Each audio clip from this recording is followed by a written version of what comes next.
সেবার rail station থেকে নেমে আমি সরাসরি একটি রিকশার দিকে এগোলাম। এই যে ভাই, মধুপুর গ্রামে যাবে? হ জামু, উঠেন। চলো।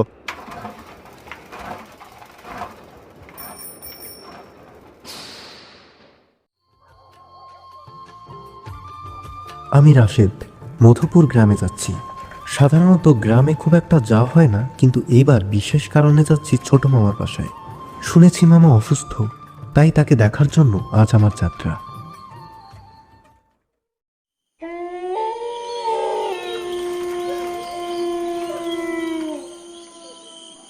স্যার, আপনি এইখানেই নামেন। কেন, তুমি মধুপুর গ্রামে যাবে না? এই জঙ্গলটা পার হইলেই মধুপুর গ্রাম। এর ভিতর রিক্সা ঢুকবো না, আপনি এইটুক পথ হাইটা যান। তা সেটা রিক্সায় ওঠার সময় বলনি কেন? স্যার, এটা শুধু আমার কথা না, অন্য যে কোনো রিক্সাও আপনারে এইখানেই নামতে কইতো। আপনি এইখান থেকে হাঁটা শুরু করলে 15-20 মিনিটে এই মধুপুর গ্রামে পৌঁছায় যাইবেন। উফ, অসহ্য।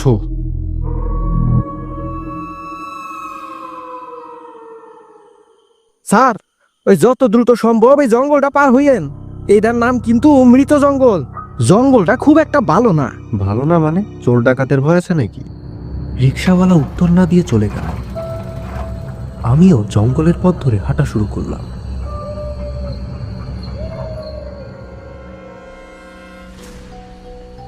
ঘড়িতে দেখি তখন রাত বাজে 11:30।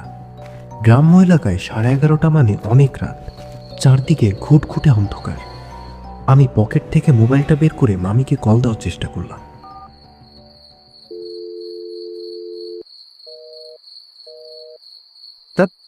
এখানে তো দেখি নেটওয়ার্কও ঠিক মতো পায় না। আবার হাঁটা শুরু করলাম। জঙ্গলটি খুবই নির্জন টাইপের ছিল। একটা দমকা হাওয়ায় গাছের পাতাগুলো নড়ে উঠল। দূর থেকে কানে ভেসে এলো ঝিঝি পোকার শব্দ। হঠাৎ মনে হলো আমি একা নই। অন্ধকার জঙ্গলের ভিতর নিজের পায়ের শব্দ ছাড়াও অন্য কারো পায়ের শব্দ আমার কানে ভেসে এলো। আমি থেমে গেলাম। চারপাশে নিস্তব্ধতা। হঠাৎই দ্বিতীয়বারের মতো আবারও শুনলাম সেই শব্দ। এবার আমি স্পষ্ট বুঝলাম কেউ একজন আমার পেছনে হাঁটছে। আমার গলা শুকিয়ে গেল। হাতের ফোনটা শক্ত করে ধরলাম। মনে হলো অন্ধকারের ভেতর থেকে কেউ একজন আমার উপর ঝাঁপিয়ে পড়বে। আমি পেছন ঘুরে তাকালাম, কিন্তু কিছুই নেই। চারদিক নিস্তব্ধ। হঠাৎই মনে পড়ল সেই রিক্সাওয়ালার কথা। এটার নাম কিন্তু মৃত জঙ্গল। জঙ্গলটা খুব একটা ভালো না। আমি মনে হয় ওই রিক্সাওয়ালার কথাটা নিয়ে খুব বেশি ভাবছি, তার কারণে হয়তো এরকম ভুল শুনছি। এই বলে নিজেকে সান্ত্বনা দিয়ে আবারও হাঁটা শুরু করলাম। কিছু দূর এগোতেই এক অদ্ভুত অনুভূতি হলো। কেন জানি না হঠাৎ বাতাসে ভেসে এলো জর্দা আর তামাকের গন্ধ। চারদিকে কেউ নেই, কিন্তু সেই গন্ধ যেন একদম কাছ থেকে আসছে। মনে হচ্ছে আশেপাশে কোনো বৃদ্ধ বয়সী লোক বসে তামাক চিবোচ্ছে। না জানি কোথা থেকে আসছে এই গন্ধটা। আচ্ছা, আশেপাশে কোথাও ডাকাতের ডেরা নেই তো? এমন নয় তো জঙ্গলে বসে ওরা তামাক খাচ্ছে? ওরে বাবা, তাড়াতাড়ি পা চালাই।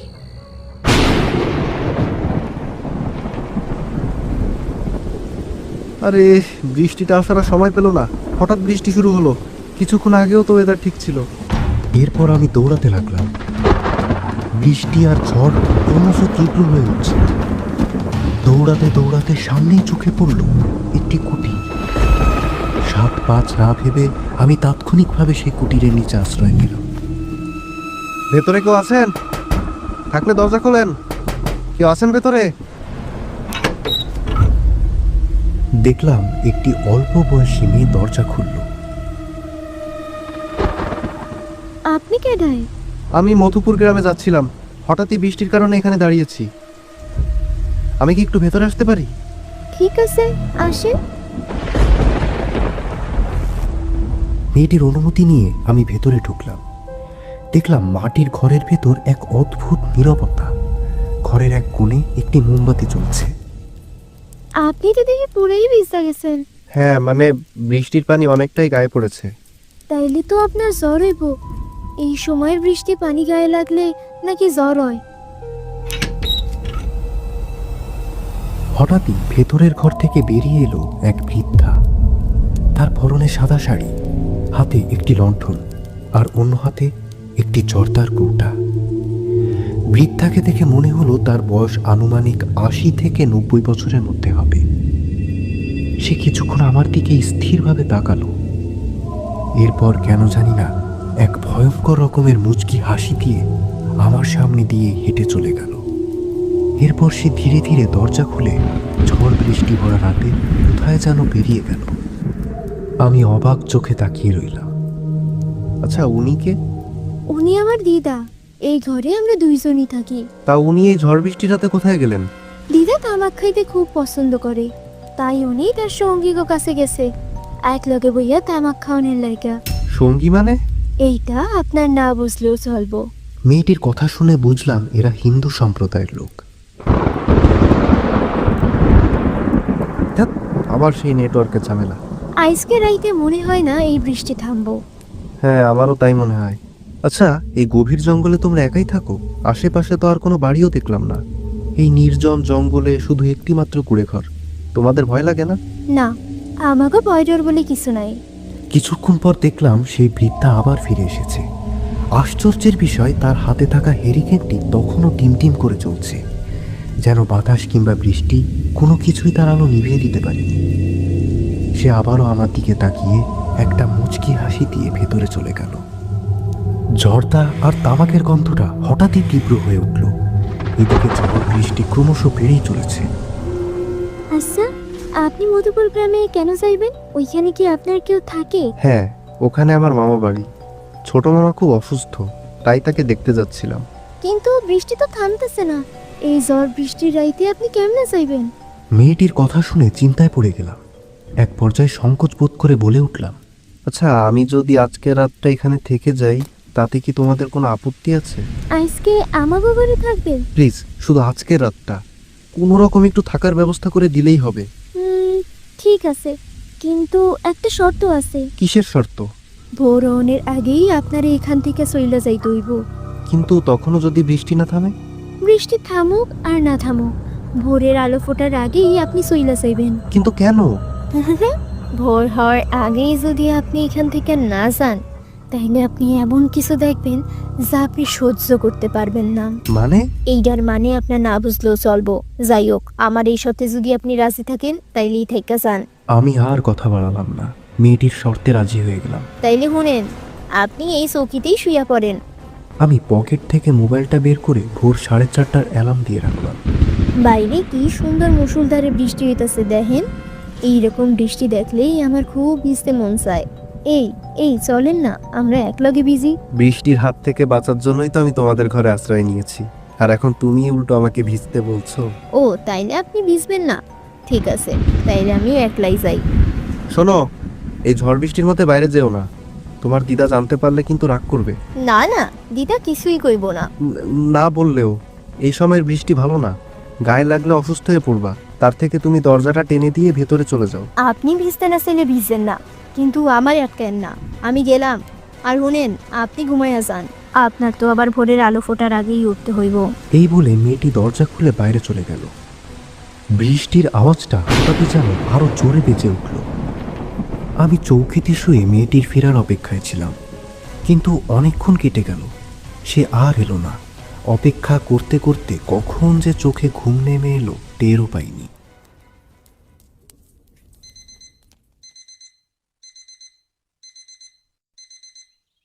অ্যালার্মের শব্দে ঘুম ভাঙল আমার। আমি চোখ মেলে দেখি ঘরটা আধো অন্ধকার, মোমের আলো প্রায় নিভে এসেছে। কি ব্যাপার?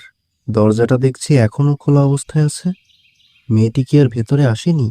এই বলে আমি ধীরে ধীরে দরজার দিকে এগিয়ে গেলাম। আমি বাইরে তাকালাম। আকাশে মেঘ নেই, বৃষ্টি থেমে গেছে অনেকক্ষণ হলো, চারদিকে নীরব। আমি হাফ ছেড়ে বাঁচলাম। যাক, অবশেষে বৃষ্টি থেমেছে। এখন নিশ্চিন্তে যেতে পারবো। আচ্ছা, ওদেরকে একটা ডাক দিয়ে বলবো আমি চলে যাচ্ছি? না থাক, হয়তো তারা দরজাটা আমার যাওয়ার জন্যই খোলা রেখেছে। অতঃপরও আমি বেরিয়ে গেলাম।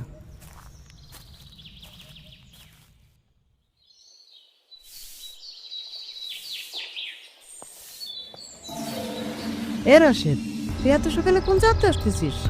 তোর মা কালকেতে কল দিচ্ছে, কয় পৌঁছাইছে পৌঁছাইছে। আমি তোরে ফোন দিই, ফোনে ভাই না, কইছিলি তুই? সব বলতেছি, আগে বলো মামা কেমন আছে? তোর মামা আছে, ভালো আছে।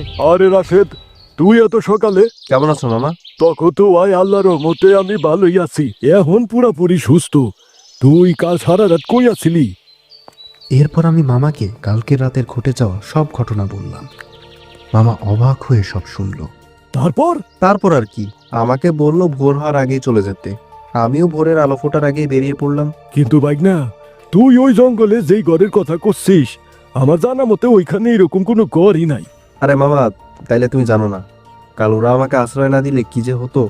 কিন্তু মামা, ওরা না খুব অদ্ভুত টাইপের। দেখ বাইকনা, আমারই শিখাইস না। ওই মৃত জঙ্গলটা খুবই অভিশপ্ত। 2 দিন পর পর ওই জঙ্গলে বহিরাগত মানুষের লাশ পাওয়া যায়। কিন্তু আমি যে কাল রাতে ওই ঘরে ছিলাম। কি কইতাছস? ঘর ওইখানে কিছু নাই। ঠিক আছে, চলো তুমি আমার সাথে, আমি দেখাচ্ছি।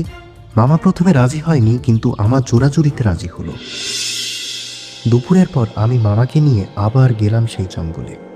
এই দেখো, আমি কাল রাতে ঠিক এই ঘরটাতেই ছিলাম। আমি অবাক হয়ে তাকিয়ে রইলাম। গত রাতে যে কুড়ে ঘরে আমি আশ্রয় নিয়েছিলাম, সেখানে এখন কিছুই নেই। না ঘর, না লণ্ঠন, না কোনো চিহ্ন।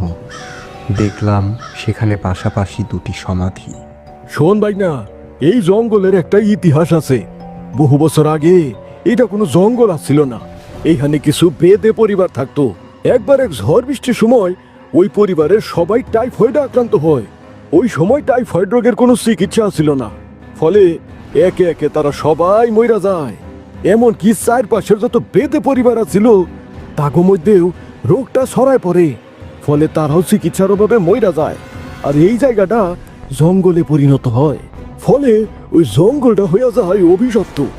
তারপর থেকেই এই জঙ্গলে বহিরাগত মানুষের লাশ পাওয়া যায়, কিন্তু গ্রামের স্থানীয় কারো কোনোদিন ক্ষতি হয় নাই। তোর কপাল ভালো, তুই বাইচা গেছস।